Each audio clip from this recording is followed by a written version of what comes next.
II. And Roosevelt used the room as his bedroom. So after they finished the Yalta conference, they opened here in the former royal palace a convalescent home. Convalescent home has been used as a medical institution until 1973. Even now, the grounds surrounding the palace belong to the Livadia convalescent home. There are several more buildings around. The park covers an area of 75 acres. They have 500 patients, and this place is used for recovering after heart diseases. In 1973, they organized the major restoration of the palace. They restored everything, the wall coverings, the ceilings, the floors, all according to the old drawings and photographs of the interiors of the rooms. And they opened a museum here when former American President Nixon was here on an official visit. But Nixon didn't come to the palace because of political reasons. There were hundreds of journalists. I started to work as a tour guide a little bit earlier. I started to work in 1970. And in 1973, I worked with Nixon's wife, Patricia, and I showed her the Swallow's Nest, kindergarten, library, school, botanical gardens, all these sort of things. But officially, the president didn't participate in the opening ceremony of the museum, of the Yalta conference. Now back to the question about who organized, who chose Yalta as the place for the conference. Okay, this one is John Vinant, Ambassador of the United States to Great Britain. This is Anne Bettiger. Do you know her name? Daughter of Roosevelt.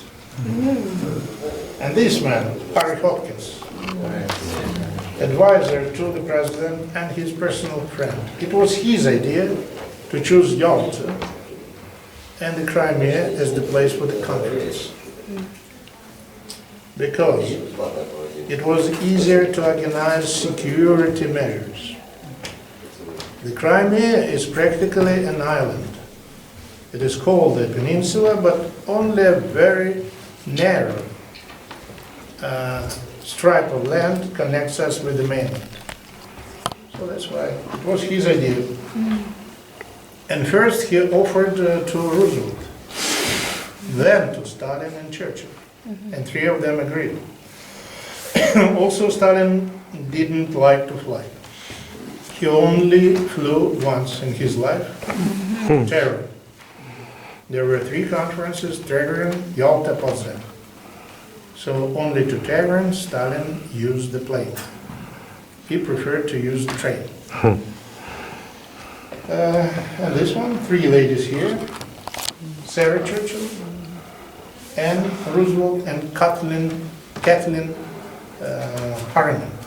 Three of them accompanied their fathers in the days of the Yalta conference here. Did they not know that Roosevelt was so sick and surprised that he had to fly this far, because he died quite soon after, didn't he? You see, I read reminiscences. Every morning at 10 o'clock, a door opened. A door, yeah, from the next room there will be a door. Open, and a cigar appeared. Then Churchill. Then Roosevelt on a wheelchair. And Marine Bush in a wheelchair, then Stalin with a cigarette. They all were elderly people. He was in a wheelchair, but it makes no difference to his brain. We know that three of them were prominent figures in political life. None of them was a stupid person. In case someone for a moment loses something, there will be enough people to correct him. Of course, he died soon, but it makes no difference.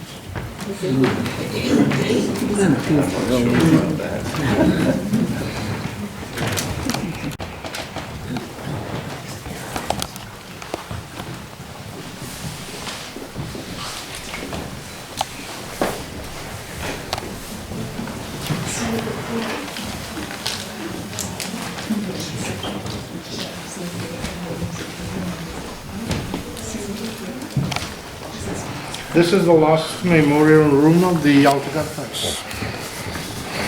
The room was used as a billiard room by Nicholas II, and the president used the room as his dining room. The walls are covered with horse chestnut, and the ceiling is made of plaster, painted plaster imitating wood. Fireplace behind you is decorated in pink marble with initials of Nicholas. English H looks like Russian N, so this is Nicholas. Also on the table over there you can see copies of the documents which have been signed, which were signed here in this room. The final communique of the conference and the Declaration on Liberated Europe right here. This famous picture on the opposite wall was taken in the middle of the inner Italian yard, which you can see through the windows. They brought 3 armchairs for 3 leaders to the middle of the yard and took a picture there. Have you got questions?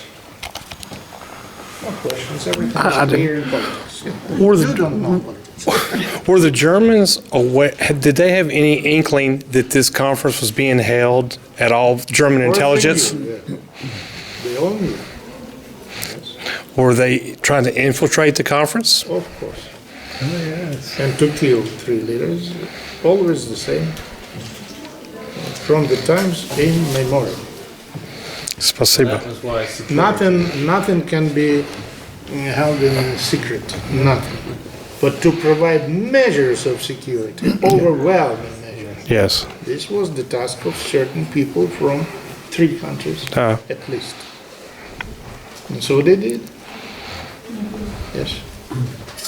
It was even more difficult to organize security in Iran, in Tehran. Much more difficult, but they did it.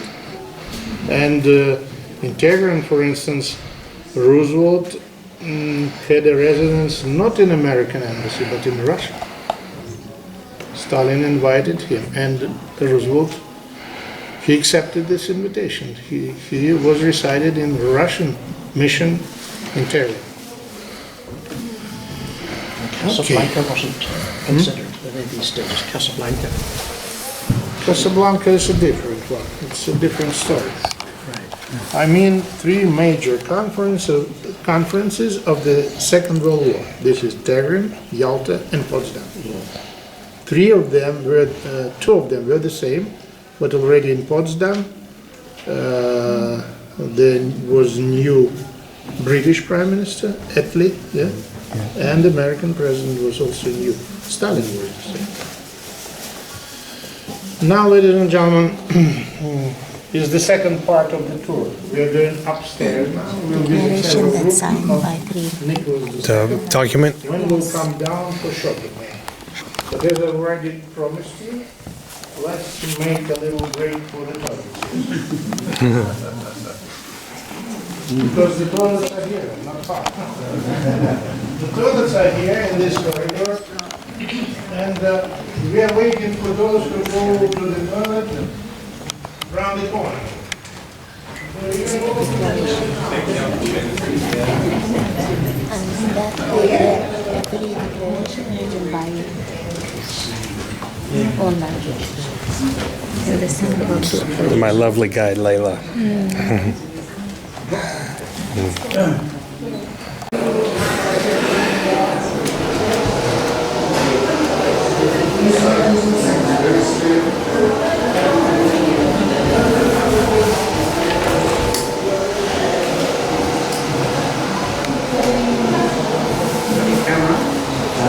Sorry? Camera? No, I didn't bring it. Because the change of socks. Attlee, Truman, but still it's got marked up the back.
Must have cast a bomb to hit this place in the winter. Good Lord. How did he say I know it. That's true. But when you're a czar, it doesn't matter.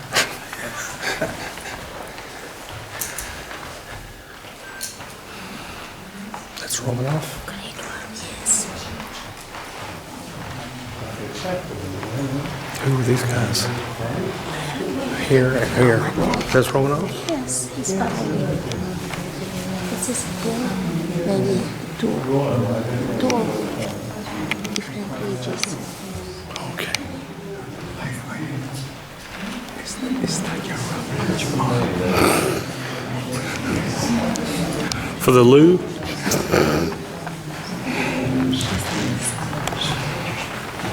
May I have your attention, ladies and gentlemen? He was playing with them. This is God study of Nicholas II, and behind you is the original desk of Nicholas II. Here you can see Peter the Great, founder of St. Petersburg. Through the windows you can see a different palace. This palace was constructed in 1903 for Baron von Schengen. For Baron Fredericks. So, Baron Fredericks. Baron Fredericks was a personal friend of Nicholas II, and he was minister of the court. And even you can see his portrait here behind the box, wearing Austrian uniform. Baron Fredericks' palace now is used as a convalescent home. Behind us here is the royal boat. The boat was constructed in Denmark. The name was the Standard. The crew consisted of 300 people. And the usual route of the family I can show you on the other side. There is a map.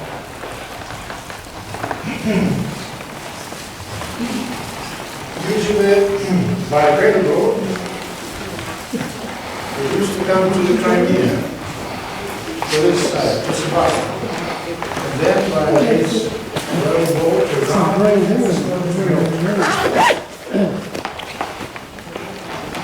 there's the carpet over there, Nicholas, Alexandra, and Alexa.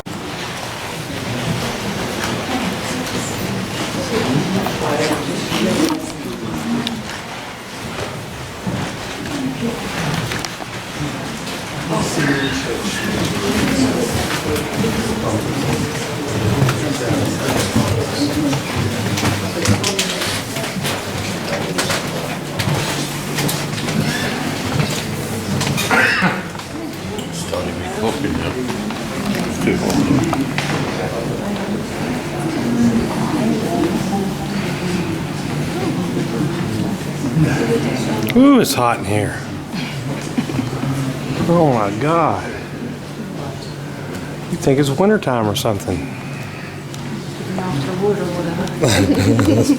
Maybe That's,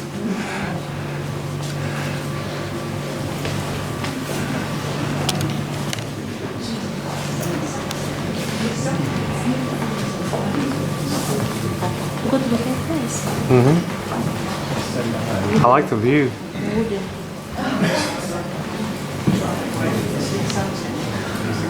I see.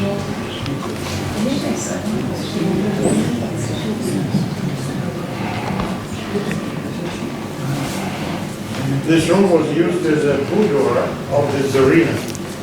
Do you know why Russian emperors called themselves Czars? Нет. Yes. This is the second part of the word Caesar, Czar. They wanted to show that they were not worse than the Caesars of Rome, and they called Moscow the third Rome. She was sitting here together with her 4 daughters. They had binoculars. The trees were not as tall as they are now, and they could see people strolling along the trunk. They purchased this piano in one of the musical stores downtown. The piano is German, this is Becker, traditionally black, but someone repainted it into white later on. But still it is possible to play with it. Photographs on the walls were taken by Nicholas II himself. He was a very professional photographer. He taught his children to photograph. After the revolution in 1920, the communists opened here in the former royal palace the first convalescent home for peasants.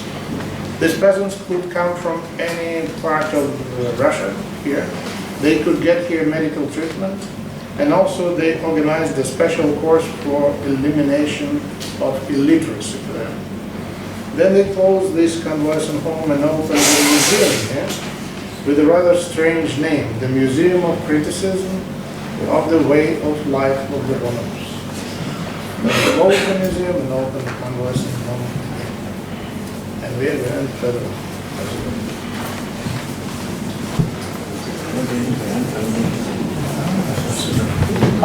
Wait. Just a moment, ladies and gentlemen. These gentlemen are from Moscow. They combine here their rest and the business. They will offer you CDs, as far as I understand. But they give you a small example of church singing. It's a couple of minutes. I like it. It's very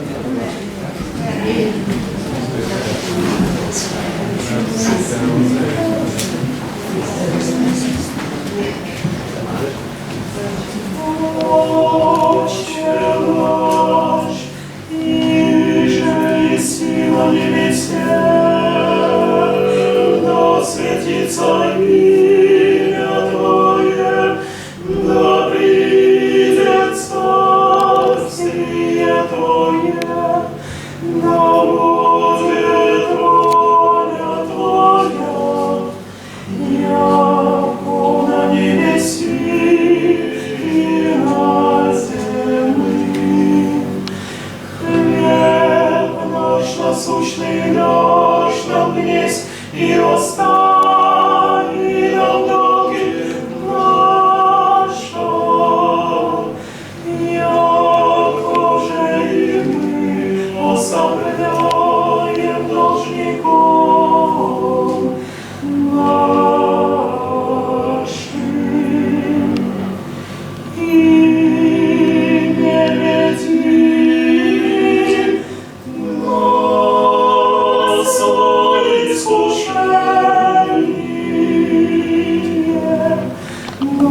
избави нас от